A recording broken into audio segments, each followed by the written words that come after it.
Ester menyelamatkan bangsanya diambil dari ayat kitab Ester pasal 2 sampai Ester pasal 9. Ester adalah gadis Yahudi yang tinggal di kota Susan di Persia. Dia dibesarkan oleh Mordekai sepupunya, pelayan dari Ahasveros, raja Persia.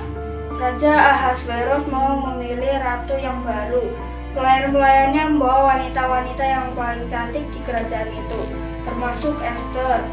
Raja pun memilih Ester sebagai ratu. Lalu Mordekai memberitahu dia agar tidak menceritakan bahwa dia orang Yahudi.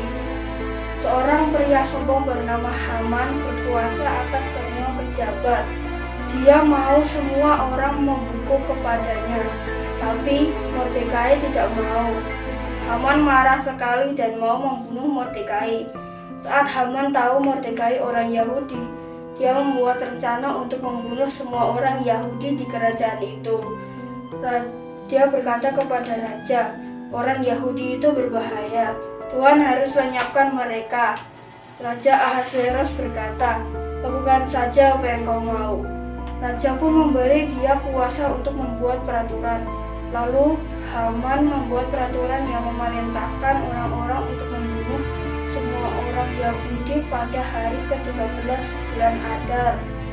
Ester tidak tahu tentang itu, jadi Mordekai melalui Hatah, seorang sida-sida raja yang melayani Ester, menceritakan peraturan Haman itu kepadanya dan berpesan, bicaralah kepada raja. Ester berkata, orang yang menemui raja tanpa dipanggil akan dibunuh. Sudah 30 hari aku tidak dipanggil raja, tapi aku akan menemui dia. Kalau dia mengeluarkan tongkatnya, aku akan tetap hidup. Kalau tidak, aku akan mati. Ester pergi ke halaman istana. Ketika melihat dia, raja mengeluarkan tongkatnya. Saat Ester mendekat, raja bertanya, "Kau mau apa, Ester?" Dia menjawab, "Saya mau undang Tuan dan Haman ke pesta." Di pesta itu, Ester mengundang mereka lagi ke pesta kedua yang akan dia buat besoknya. Di pesta kedua, raja bertanya lagi, "Kau mau apa, Ester?" Ester berkata, "Yang mau membunuh saya dan bangsa saya. Tolong selamatkan kami." Raja bertanya, "Siapa orang itu?" Ester menjawab, "Orang jahat itu Haman, Tuan."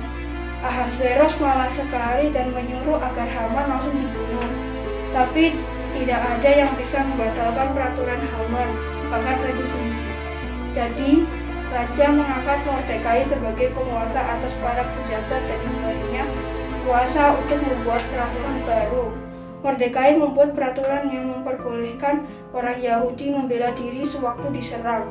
Pada waktu ke-13 bulan Adar, orang Yahudi mengalahkan musuh mereka. Sejak saat itu, mereka selalu memperingati kemenangan ini setiap tahun. Inilah kisah yang menyelamatkan bangsa Yahudi dari kekejaman Haman. Terima kasih. Tuhan Yesus memberkati.